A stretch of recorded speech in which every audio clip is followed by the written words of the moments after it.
In today's video, I'm going to teach you how to enter employee time manually using QuickBooks Online.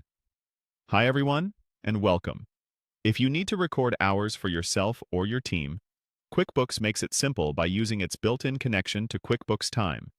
We'll walk through the exact path so you can add time quickly and accurately, and I'll share a few tips along the way to help you avoid common mistakes.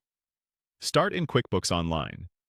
From the left navigation, open Time. This is your home base for all things related to tracking hours. Depending on your view, you'll see options like time entries, approvals, or schedule. Any of these is fine for getting to QuickBooks Time, so choose the one you prefer.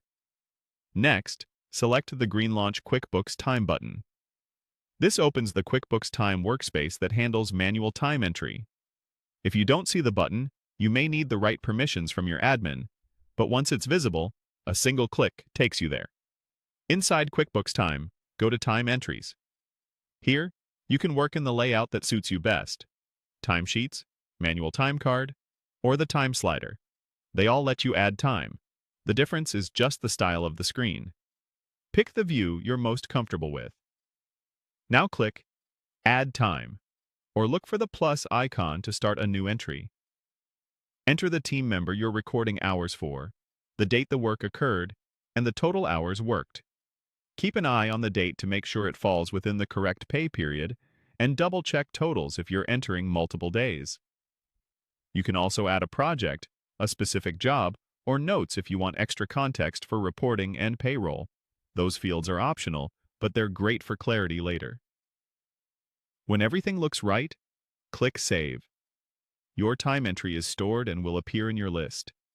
You can repeat this process for as many entries as you need, and if you spot a typo, just open the entry to edit it.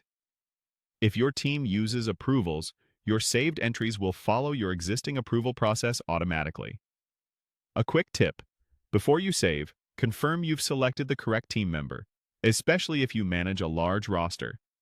Another helpful habit is to use notes to capture what was done, which makes reports clearer and answers questions during payroll reviews.